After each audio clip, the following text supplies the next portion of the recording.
யானை முகம் ஓம்காரத்தினுடைய வடிவம். முருகன் தான் ஞான கடவுள்னு சொல்றாங்க. காரணம் வந்து அவங்க ஓம்கார வடிவம். அதே ஓம்கார வடிவத்தையும் இவருக்கு தர முடியாதனால ஓம்கார முகம் மட்டும் இவருக்கு கொடுத்து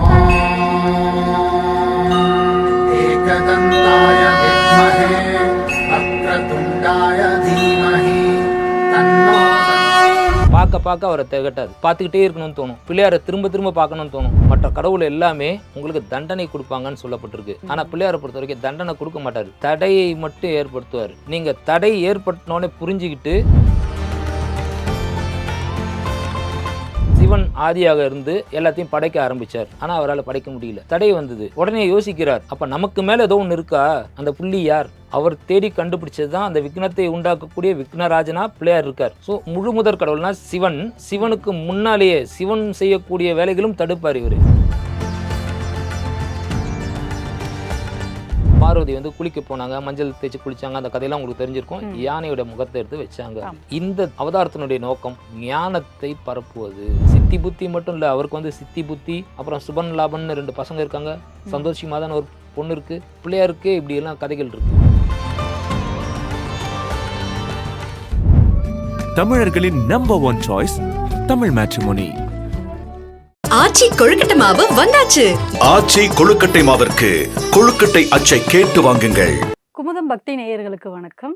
இந்த மாதம் முழுவதுமே எங்க பார்த்தாலும் விநாயகர் விநாயகர் விநாயகர் அப்படின்னு விநாயகர் சதுர்த்திக்கான ஏற்பாடுகள் வந்து கோலாகலமா நடந்துட்டு இருக்கு. ஸோ விநாயகரை பத்தி இன்னும் நிறைய தகவல்களை தெரிஞ்சுக்க நம்மோட இணைஞ்சிருக்கிறார் குமுதம் பக்தி இதழின் ஆசிரியர் ஜெயா பிரியன் அவர்கள். வணக்கம் சார். வணக்கம். இப்போது விநாயகர் சதுர்த்தியோட ஏற்பாடெலாம் வந்து அதிகமாக ரொம்ப ஆடம்பரமாகவும் கோலாகலமாகவும் போயிட்டுருக்கு. இப்போது ஒரு முதல் கேள்வியாக நான் வந்து கேட்கணுன்னு விருப்பப்படுறது வந்து விநாயகர், பிள்ளையார், கணபதி அப்படின்னு நிறைய பேர்கள் இருக்குது. ஸோ இந்த பேர் வித்தியாசமாக இருக்கிறதுக்கான காரணம் எதுவும் இருக்கா, இல்லை ஒவ்வொரு பேருக்கும் வந்து தனித்துவமான விஷயம் எதுவும் இருக்கா, அதை பற்றி சொல்றீங்களா? சொல்றதுக்கு முன்னால் ஒரு பிள்ளையாரை துதி கண்டிப்பாக பிள்ளையார் சுழி மாதிரி போட்டுக்கிறேன். 5 கரத்தனை ஆனை முகத்தனை இந்தின் இளம்பிறை போலும் எயிற்றனை நந்தி மகந்தனை ஞான கொழுந்தினை புந்தியில் வைத்தடி போற்றுகின்றேனே. எந்த ஒரு வேலையை ஆரம்பித்தோன்னாலும் பிள்ளையார் சுழி போட்டு தான் ஆரம்பிக்கணும் அப்படின்னு நம்ம சொல்கிறோம் இல்லையா. இதுக்கான மெயின் காரணமே வந்து அவர் ரொம்ப எளிமையானவர் தான். இப்போ நீங்கள் கேட்டது காரணமே எங்கே பார்த்தாலும் கொண்டாட்டமாக இருக்குது அப்படின்னு சொன்னதுக்கு, சில விழாக்கள் பார்த்தீங்கன்னா ஒரு சிலர் மட்டும் கொண்டாடுவாங்க, சில விழாக்கள். ஆனால் இதில் எந்த பேதமுமே இல்லாமல் கொண்டாடப்படக்கூடிய ஒரு எல்லாருமே உற்சாகத்தோட இது எங்கள் வீட்டு ஃபங்க்ஷன்ற மாதிரி கொண்டாடக்கூடிய ஒரு ஃபங்க்ஷன் எதுன்னு பார்த்தீங்கன்னா, ஒரு விழா எதுன்னு பார்த்தீங்கன்னா பிள்ளையார் சதுர்த்தி. இப்போ நீங்களே சொல்லும்போது சொன்னீங்க விநாயகருக்கு அந்த பேர் இருக்குது, இந்த பேர் இருக்குது, எல்லாம் சொன்னீங்க. இப்போ விநாயகர்னு சொன்ன உடனேயே வீணாக்க நிகர் இல்லாத, நாயகன்னா தலைவன், தனக்கு நிகர் இல்லாத தலைவன் புரிஞ்சிடுது. ஏகதந்தன் அப்படின்னு சொன்னோன்னா ஒரு கொம்பு இருக்கிறவர், அதாவது ஒரு தந்தம் இருக்கிறவன் புரிஞ்சுது. கஜானனன் சொல்லிட்ட உடனே அவர் யானை முகத்தவன் சொல்லிடுறது. ஆனால் பிள்ளையார் அப்படின்னு சொன்னால் மட்டும் அதுக்கு காரணமே புரியாது. ஆனால் பார்த்தீங்கன்னா பிள்ளையார்ன்ற பேர் தான் எல்லாருக்குமே பிடிச்சிருக்கும். அந்த பேர் ஏன் பிடிச்சிருக்கு? இதுக்கான காரணம் வந்து நானே சொல்கிறத காட்டிலும் மகா பெரியவர், காஞ்சி மகா பெரியவர், அவரோட ஒரு பெரிய ஆத்தென்டிகேட்டர் யாருமே இல்லை. அவர் சொல்லியிருக்கார். அவர் என்ன சொல்கிறாருன்னா, இந்த உலகத்தில் பார்க்க பார்க்க யாருக்குமே சலிக்காத, யாருக்குமே திகட்டாத, எல்லாருமே எனக்கு பிடிச்சிருக்கு அப்படின்னு சொல்லக்கூடிய விஷயங்கள் 4 இருக்குது. அதில் ஒன்று கடல், இன்னொன்று யானை, இன்னொன்று குழந்தை, இன்னொன்று நிலா. இந்த 4யுமே பிடிக்கும். இந்த 4மே பிள்ளையார்கிட்ட இருக்கு. ஓ, அவரோட அமைப்பை வச்சு சொல்றீங்களா, இல்ல அவருக்குன்னு இதுல எதுவும் தனி ரோல் எதுவும் இருக்குங்களா? இப்போ இந்த 4 விஷயங்கள் பிள்ளையார்கிட்ட எப்படி 4 விஷயம் இருக்குன்றது சொல்றேன். முதல்ல வந்து ஒரு பிள்ளையார ஒரு சின்ன குழந்தையா கற்பனை பண்ணிக்கோங்க. அவருக்கு முன்னால ஓடி வர்றார். அதுவும் எப்படி ஓடி வர்றாருன்னா, 2 காதை அசைச்சுக்கிட்டு, துதிக்கை அப்படி ஆட்டிட்டு ரொம்ப வேகமா ஓடி வர்றார். இப்போ நீங்க நல்லா யோசனை பண்ணி பாருங்க. பிள்ளையார் ஒரு குழந்தை, ஸோ குழந்தை எல்லாருக்கும் பார்க்க பிடிக்கும். அடுத்தது யானை, அவர் முகமே யானை தான். 2 ஆயிடுச்சு. கடல், அவரே ஒரு கருணை கடல் தான். 10ஆவது குறைக்கு அவருடைய துதிக்கையும் காதுகளையும் ஆட்டிட்டு வரும்போது நீங்க மெதுவா அப்படியே ஷேக் பண்ணி தலையை ஷேக் பண்ணி பாருங்களேன், ஒரு கடல் அலை மாதிரியே இருக்கும் ஒரு ஃபீல் உங்களுக்கு. ஸோ கடலும் இருக்கு அங்க. அப்போ நிலா, சுக்லாம் பரதரம் விஷ்ணும் சசி வர்ணம். சசி வர்ணம், சசினா நிலா, நிலாவுடைய வர்ணம், நிலா மாதிரியே இருப்பார் அவர். ஸோ இந்த 4மே ஒருத்தர்கிட்ட இருக்கு. ஸோ அப்போ பார்க்க பார்க்க அவரை திகட்டாது, பார்த்துக்கிட்டே இருக்கணும்னு தோணும். பிள்ளையாரை திரும்ப திரும்ப பார்க்கணும்னு தோணும். இதை விட இது வந்து சாதாரணமாக ஒருத்தர் சொல்றக்கூடிய விஷயமாக இருந்தாலும் புராண விஷயமா இருந்தாலும் சாதாரண ஒரு விஷயத்தை எடுத்துக்கோங்க. உங்க வீட்டுக்குள்ள ஒரு குழந்தை வருது. பக்கத்து வீட்டு குழந்தையா இருக்கலாம், எதிர் வீட்டு குழந்தையா இருக்கலாம், எங்கேருந்தோ ஒரு குழந்தை வந்திருக்கலாம். ம். அந்த குழந்தை வந்தவொடனே முதல்ல வந்து இந்த பிள்ளை யார் ம். அப்படின்ற கேள்வி உங்களுக்குள்ள எழும்பும். ஆமா. அதுக்கு அடுத்த நிமிஷம் நீங்க அது யாரு என்னெல்லாம் யோசிச்சுட்டு இருக்க மாட்டீங்க, தூக்கி கொஞ்சம் ஆரம்பிச்சிருவீங்க. ஆமா. பிள்ளைன்னு சொன்னாலே அது நம்ம வீட்டு குழந்தை மாதிரி ஆயிடுது. ம். ஸோ நம்ம வீட்டுக்கு வர பிள்ளையார்னு சொல்லும்போது நமக்குள்ள ஒரு சந்தோஷம் வருது. நம்ம வீட்டு பிள்ளையே நமக்கு தேடி வர மாதிரி இருக்கு, நமக்கு ஒரு சந்தோஷமா இருக்கு. நம்ம தூக்கி வச்சு கொஞ்சலாம். இன்னொன்று, குழந்தைங்க பார்த்தீங்கன்னா இப்போ பெரியவங்க வந்தால் கூட நீங்கள் வந்து அது வேணுமா இது வேணுமா, காஃபி குடிக்கிறீங்களா, டீ குடிக்கிறீங்களா, 38 கேள்வி கேட்கணும். ஆமா. ஆனால் குழந்தைகிட்ட வேண்டாம். சாக்லேட் சாப்பிட்றியா, நீங்களே ஆஃபர் பண்ணுவீங்க. ஆமா. லட்டு திங்கிறியா, நீங்களே ஆஃபர் பண்ணுவீங்க. இது சாப்பிட்றியா? ஸோ நீங்களே ஆஃபர் பண்ணுறதை அவர் வாங்கிப்பார். ஆமா. இதுதான் வேணும் எனக்கு, ம். காஃபி கொடு, காஃபி கொடுத்தா அதில் சக்கரை பத்தலை, இதெல்லாம் வந்து அங்கே பிள்ளையார்கிட்ட கிடையாது, எந்த ஒரு டிமாண்டிங்கும் வராது. வராது. நீங்கள் என்ன கொடுக்குறீங்களோ அதை அவர் வாங்கிப்பார். ம். ஸோ இதை விட எளிமையாக யார் இருக்க முடியும்? அதனால தான் எங்கே பார்த்தாலும் பிள்ளையார் ம். பிள்ளையார் பிள்ளையார். இன்னொன்று, பிள்ளையார்னா சொல்ல காரணம் பிள்ளையார் நமக்கு நெருக்கமாக இருக்கார். ம். ஸோ இதனால தான் பிள்ளையார் சதுர்த்தி. இப்போ பிள்ளையார வந்து முழு முதற் கடவுள் அப்படின்னு ஒரு குறிப்பிட்டு சொல்றாங்க. அதுக்கு காரணம் என்ன சார்? ஏன்னா முழு முதற் கடவுள் அப்படின்னாலே வந்து ஈசன் அப்படின்றத தான் சொல்லுவாங்க. அப்படி இருக்கும்போதுல ஏன் பிள்ளையார வந்து முழு முதற் கடவுள்னு சொல்றாங்க? முழு முதற் கடவுள் அப்படின்னா என்ன அர்த்தம்? முழு முதல்னா என்ன அர்த்தம்? முதல்ல கடவுளை விட்டுருங்க, ஓரமாக வச்சுப்போம். ஆதி அந்தம். ஆதி அந்தம். அந்தம்னா முடிவு, ஆதினா தான் முதல். ஆதி. ஆதி. ஆதினா எதுக்கு ஒன்றுக்கு தொடக்கம். ம். தொடக்கம். நீங்கள் எந்த வேலையை செய்யுங்களேன், எதை வேணாலும் செய்யுங்க, அதை எதுலேருந்து தொடங்குவீங்க? ஒரு புள்ளி. ஒரு புள்ளி. அந்த புள்ளி தான் தொடக்க புள்ளி. ம். அந்த புள்ளி யார்? ம். அதான் பிள்ளையார். ஓகே. புள்ளி யார்? அதாவது மருவி மருவி பிள்ளையார். பிள்ளையார். அந்த புள்ளி எதுக்காகன்னா சிவன் தான் ஆதின்னு சொல்றோம் இல்லையா? ம். சிவன் ஆதியாக இருந்து எல்லாத்தையும் படைக்க ஆரம்பிச்சார். ம். ஆனா அவரால் படைக்க முடியல, ம். ம். ம். தடை வந்தது. உடனே யோசிக்கிறார், அப்ப நமக்கு மேல ஏதோ ஒன்று இருக்கா, அது என்ன, ம். யார் அந்த புள்ளி, ம். அந்த புள்ளி யார்? ம். அவர் தேடுறாரு. ம். அவர் தேடி கண்டுபிடிச்சது தான் அந்த விக்னத்தை உண்டாக்கக்கூடிய விக்னராஜனா பிள்ளையார் இருக்கார். ம். அந்த புள்ளி யாருன்னு கண்டுபிடிச்சார் இல்லையா? ம். அதான் பிள்ளையார். ம். ஸோ முழு முதற் கடவுள்னா சிவன். சிவனுக்கு முன்னாலேயே சிவன் செய்யக்கூடிய வேலைகளும் தடுப்பார் இவரு. ஓகே. ஆனால் வணங்கினால் ம். ஒரு குழந்தை வந்து எப்படி பண்ணா ரொம்ப அடம் பிடிக்கும். ம். அதுக்கிட்ட போய் நம்ம கொஞ்சம் தாஜா பண்ணி பத்தியா எனக்கு தானே அப்படின்னு கேட்டோம்னா ம். டோட்டல் சரண்டர் ஆகி அதுக்கிட்ட இருக்கிறத எடுத்து நம்ம கிட்ட கொடுத்துட்டு போயிடும். கொடுத்துட்டு போயிடுவாங்க. கரெக்ட். பிள்ளையாரும் அப்படிதான். ம். நீ ஏன் என்ன கவனிக்காம போன அப்படின்னு முறுக்கிப்பார், ரொம்ப முறுக்கிப்பார். ம். மற்ற கடவுள் எல்லாமே உங்களுக்கு தண்டனை கொடுப்பாங்கன்னு சொல்லப்பட்டிருக்கு. ம். ஆனா பிள்ளையாரை பொறுத்த வரைக்கும் தண்டனை கொடுக்க மாட்டாரு, ம். தடையை மட்டும் ஏற்படுத்துவார். ஓகே. நீங்க தடை ஏற்பட்டனோடனே புரிஞ்சுக்கிட்டு ம். அவரை போயிட்டு வச்சா உங்களுக்கு அந்த வேலை தடை இல்லாம போயிடும். ம். இதுல இன்னொரு விஷயம் பாத்தீங்கன்னா, எந்த வேலையாக இருந்தாலும் எதுவா இருந்தாலும் ஒரு புள்ளின்னு சொல்றோம் இல்லையா? ம். அதனால எந்த வேலையையும் முழுசா பிளான் பண்ணிட்டு ம். அந்த புள்ளி என்னன்றதை தீர்மானம் பண்ணிட்டு ஸ்டார்ட் பண்ணேன்னா அது எந்த தடையும் இல்லாமல் சீராக போகும். ம். ஸோ அந்த பிள்ளையார கும்பிடு அப்படின்றதுக்கு காரணம் அந்த புள்ளி என்ன, ம். அது என்ன புள்ளி, எங்கே ஸ்டார்ட் பண்ண போகிறேன், ஒரு எழுத்து எழுதி முடிக்க போகிறோம், இல்லை ஒன்று பண்ண போகிறோம், ஒரு பாட்டு பாட போகிறோம், ஒரு கதை சொல்ல, எதுவாக இருந்தாலும் ம். நம்ம என்ன சொல்ல போகிறோம்னு முதல்ல பிளான் பண்ணி ம். ஒரு ஆரம்பமா இருக்கிறாரு. பண்ணிட்டோன்னா அந்த ம். புள்ளி யாரோ அந்த புள்ளியார் தான். ஸோ ம். அப்போ அந்த உலகம் தொடங்குறதுக்கும் சயின்டிஃபிக்கலாக சொன்னால் ஒரே ஒரு புள்ளியிலேருந்து தானா, ஆமா. அணுவான புள்ளியிலேருந்து தான் வந்துச்சான். ம். சவுண்ட் அண்ட் லைட்டு அந்த புள்ளி, ம். அந்த புள்ளின்னு சொல்லிட்டு இருக்கோம்ல, அதுதான் பிள்ளையார். ஓகே.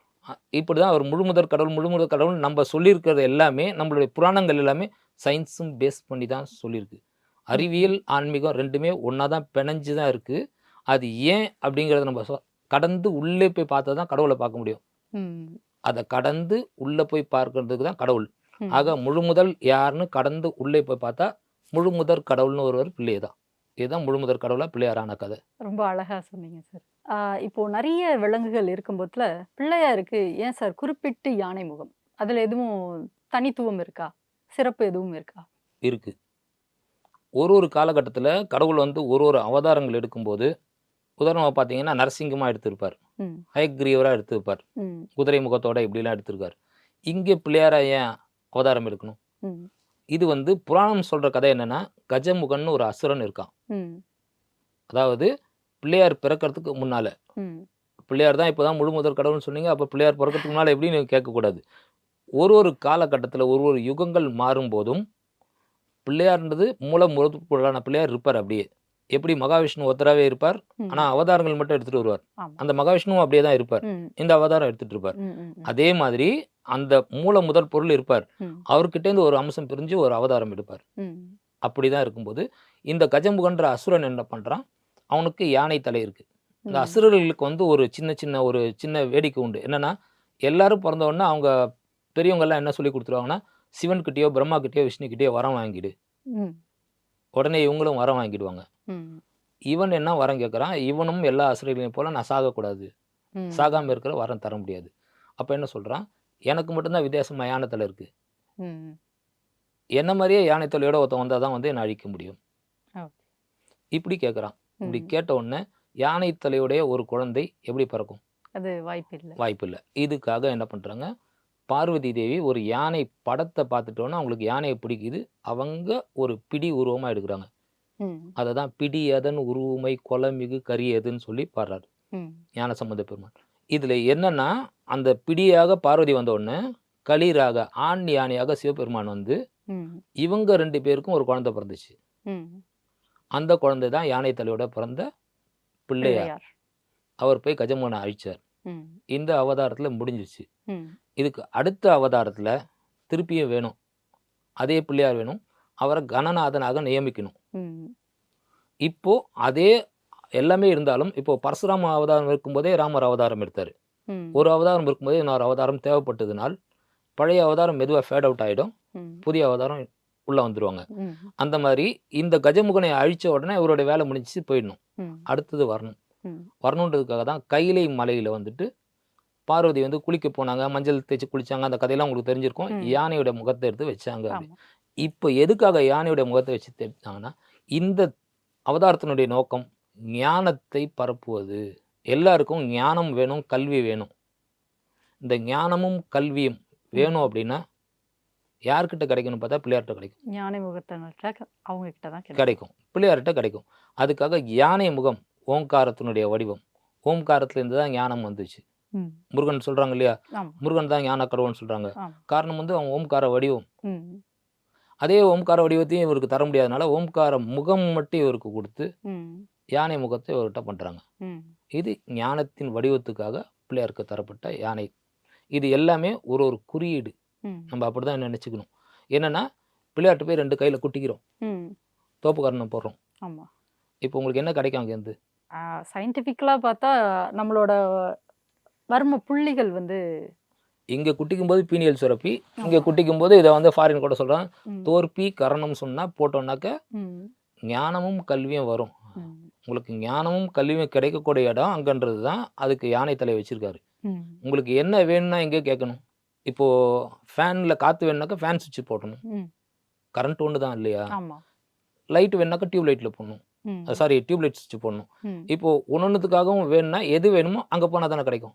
கரண்ட் ஒன்று தான்றதுக்காக கரண்ட்ல இருந்து எல்லாத்தையும் எடுத்துக்க முடியாது இல்லையா. ஸோ நம்ம ஒரு இடத்துக்கு போனா அங்க இருக்கிற வைப்ரேஷன்ஸ் இது தரும் அப்படின்னு நம்ம புரிஞ்சுக்கிறதுக்காக நேரடியாக வந்து ஒவ்வொருத்தட்டியா வந்து பிள்ளையார் கல்வி கொடுப்பார், பிள்ளையார் கல்வி கொடுக்கார். இந்த காலத்துல எழுத முடியுது பிள்ளையார் கல்வி கொடுக்குற கடவுள் அப்படின்னு. அவன் அந்த காலத்துல கிடையாது. ஒன்று பார்த்த உடனே தெரிஞ்சுக்கணும். அதுக்காக கொடுக்கப்பட்டதான் பிள்ளையாருக்கு யானத்துல. இப்போ பிள்ளையார் வந்து விதவிதமான வடிவமைப்புல நம்மளுக்கு காட்சி அளிக்கிறார். சில இதில் நின்றுட்டு இருக்கிறார், சில இதில் வந்து உட்கார்ந்து இருக்கிறார். ஸோ இந்த மாதிரி அதிகமான அமைப்பு இருக்கும்போதுல எந்த பிள்ளையாரை தினசரி வழிபடலாம் சார்? பிள்ளையார் வந்து நான் முதலே சொன்னேன் இல்லையா, கஜமுகாசுரனை அழிக்கிறதுக்காக ஒரு அவதாரம் எடுத்தாருன்னு. இது மாதிரி அவர் 16 முறை அவதாரம் எடுத்திருக்காரு. சில பேர் 32ன்னு சொல்றாங்க.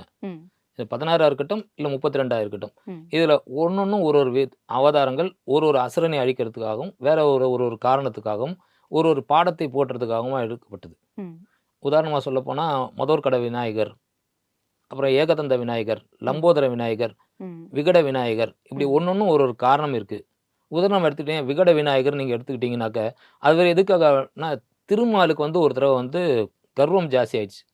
நம்ம எல்லாத்தையுமே காப்பாத்துற கடவுள், சக்கரம் நம்ம கையில இருக்க எல்லாம் பண்ணலாம், இந்த சக்கரம் இருக்க வரைக்கும் எதையும் அழிக்க முடியாது அப்படின்னு. உடனே என்ன பண்றாரு, பிள்ளையார் தோன்றி அந்த சக்கரத்தை எடுத்து வாயில போட்டு முழுங்கிட்டார். முழுங்கிட்டவனாச்சு என்ன பண்ணாலும் கிடைக்கல. கொடுக்க முடியாது, வெளியில் வராது, கிடைக்கல. ம். அதுக்கப்புறமா விநாயகருக்கு முன்னால் தலையில் கொட்டிட்டு ம். தோப்புக்காரணம் போட்டு, குட்டி குழந்தை தானே, ம். இப்போ பெரியவங்க நம்ம ம். முன்னால் இது பண்ணால் என்ன செய்யும் குழந்தை? சிரிச்சுது. சிரிச்சது. சிரிச்ச உடனே வாயிலேருந்து சக்கரம் வெளியே வந்துச்சு. ம். இப்போ இதுக்காக ஒரு அவதாரம் எடுக்க வேண்டியிருக்கு. ஸோ ம். இந்த மாதிரி ஒன்னொன்றுத்துக்கும் ஒரு ஒரு காரணத்துக்காக எடுக்கப்பட்ட அவதாரங்கள்லாம் ஒன்று இருக்குது. ம். இதுக்கு தான் கும்பிடணும், இப்படி தான் கும்பிடணும் பிள்ளையார அப்படின்றது இல்லை. ம். சில பேர் சொல்லுவாங்க வலஞ்சுழி விநாயகரை கும்பிடணும், இடஞ்சுழி விநாயகரை கும்பிடக்கூடாது. ம். ம். ம். உதாரணமாக சொல்ல போனால் கிருஷ்ணரில் கூட புல்லாங்குழல் கையில் இருந்தால் கும்பிடக்கூடாது, இல்லைன்னா இப்படியெல்லாம் நிறைய இருக்குது. ஆமா. ஆனால் கடவுள்கிட்ட எந்த பேதமே கிடையாது. ம். ஏன்னா பிள்ளையாருக்கு வந்து வடிவம்ன்றது வேணாம், அவர் அதை தான் சொல்கிறாரு. ம். ஆமா, வெறும் நீங்க மஞ்சள் பிடிச்சு மஞ்சள் வச்சாலேவும் பிடிச்சு நான் தான் வச்சு, பிள்ளையார், அதாவது அதுதான் வெள்ளை பிள்ளையார். பிள்ளையாரை கிள்ளி வெள்ளை பிள்ளையாருக்கு நைவேத்தியம்னு சொல்லுவாங்க. ம். என்னன்னா ஒரு அச்சு வெல்லம் எடுத்து வெள்ளை பிள்ளையார்னு வச்சிருவாங்களாம், ஆமா. கும்பிடுவாங்க. ம். அவருக்கு இப்போ நிவேதனம் பண்ணல கும்பிட்ட உடனே ஆமா. என்ன பண்ணுவாங்கன்னா அதுலேயே கொஞ்சம் உடச்சி அவர்கிட்ட வைப்பாங்க. அவருக்கே வைப்பாங்க. ஆமா. ஸோ அதனால என்னை இப்படி தான் கும்பிடணும் அப்படின்னு கேட்கவே இல்லை அவர். ம். ஒரு குழந்தை அதை நீங்கள் என்ன பண்ணாலும் அது ஏற்றுக்கும், அதுக்கு தெரியாது ம். எனக்கு இது தான்னு கேட்காது. ம். எப்போ வளர்ந்து எனக்கு இது தான்னு கேட்குதோ அப்போ அது பிள்ளையை நம்ம கூட மாட்டோம். ஆமா. நீங்கள் பிள்ளையாரை இன்னும் பிள்ளை தானே கூப்பிட்டுட்டு இருக்கீங்க. கண்டிப்பா. அப்போ அவரை நீங்கள் எப்படி வேணாலும் கும்பிடலாம், எந்த வடிவத்தை வேணாலும் கும்பிடலாம், இப்படி தான் கும்பிடணும், ம். இதுதான் இருக்குது அப்படின்லாம் கிடையாது. ம். ஏன்னா நம்ம ஆதிசங்கரர் எடுத்து போனீங்கன்னா அவர் வந்து டுண்டி விநாயகர் கும்பிட்டுருக்காரு. ம். முதாக ராத்தம் மோதகம் சொல்லி ஒரு துதியெல்லாம் பாடி கும்பிட்டுருக்காரு, ம். கணேச பஞ்சரத்னம் பாடி. ஸோ அந்த மாதிரிலாம் பண்ணும்போது ஒருத்தர் ஒரு மாதிரி கும்பிட்டுருக்காங்க, ஒரு மாதிரி பண்ணியிருக்காங்க. நீங்கள் அந்த பாட்டை பாடி பார்த்தீங்கன்னா யானை ஆடிக்கிட்டே இருக்க மாதிரி இருக்கும். ம். அப்போது ஆடுற யானையை வந்து எல்லா கோயிலையும் பெரும்பாலும் சுற்றி வர இடத்துல நடத்தின விநாயகர் வச்சுருப்பாங்க. ம். ம். ம். எல்லா கோயிலுமே உட்காந்துருக்கிற பிள்ளையாரும் வச்சுருப்பாங்க. ம். ரொம்ப ரேராக சித்தி புத்தியோட இருக்கிற பிள்ளையாரை வச்சுருப்பாங்க ஆமா. இல்லையா? சித்தி புத்தியோட கதை வந்து நமக்கு இன்னும் இங்கே வரல, ஆமா. சவுத்தில் பரவலை இருக்கு, ஆமா. பட் அதுவும் கூட இருக்கு. ம். ம். ம். சித்தி புத்தி மட்டும் இல்லை, அவருக்கு வந்து சித்தி புத்தி, அப்புறம் சுபன் லாபன்னு 2 பசங்க இருக்காங்க, சந்தோஷி மாதான்னு ஒரு பொண்ணு இருக்கு. ம். பிள்ளையாருக்கு இப்படி எல்லாம் கதைகள் இருக்கு. ஆனா அவர் வந்து ஒரு பிரம்மச்சாரி கடவுள் மாதிரி இல்ல, எல்லாரும் பிரம்மச்சாரின்னு treat சொல்றோம். பண்றாங்க. இப்போ ஆஞ்சநேயர் பிரம்மச்சாரின்னு சொல்றோம். ஆமா. ஆஞ்சநேயருக்கு அதே ராமாயணத்துல கொஞ்சம் பின்னாடி போய் பார்த்தீங்கன்னா ராமாயணத்தினுடைய உபகதையில ஒன்றுல சொல்லுது, ம். ஆஞ்சநேயருக்கும் வந்து அனங்கசுதான்னு ஒரு மனைவி இருக்கா. ம். ம். ஸோ இப்போ என்ன அப்படின்றது, கடவுள் எந்த கடவுளும் நீங்கள் என்னை இப்படி தான் கும்பிடணும், ம். இப்படி தான் வச்சுக்கணும் அப்படின்லாம் சொல்லல. ம். நீங்கள் எப்படி வேணாலும் கும்பிடுங்க, உங்களுக்கு எது சௌகரியமோ அது. ஆனால் உண்மையாக கும்பிடுங்க, ம். நம்பிக்கையோட கும்பிடுங்க. இது மட்டும் தான் கடவுள் கேட்குது. உருவம் எதுவானாலும் உள்ளம் வந்து தெளிவாகட்டும், அவ்வளோதான், அதுதான் கணக்கு. அதுதான் பிள்ளையார்கிட்ட அதுதான் வேணும். ம். அதனால பிள்ளையார் நீங்கள் இப்படி தான் கும்பிடணும், இந்த வடிவம் தான் கும்பிடணும், இந்த வடிவத்தை வச்சு கும்பிட்டா காசு கொட்டிடும் அப்படிலாம் நினைக்காதீங்க. நீங்கள் ஒரு சின்ன சும்மா கொஞ்சோண்டு மஞ்சள் எடுத்து அப்படி வச்சுட்டாலும் போதும். ஓகே.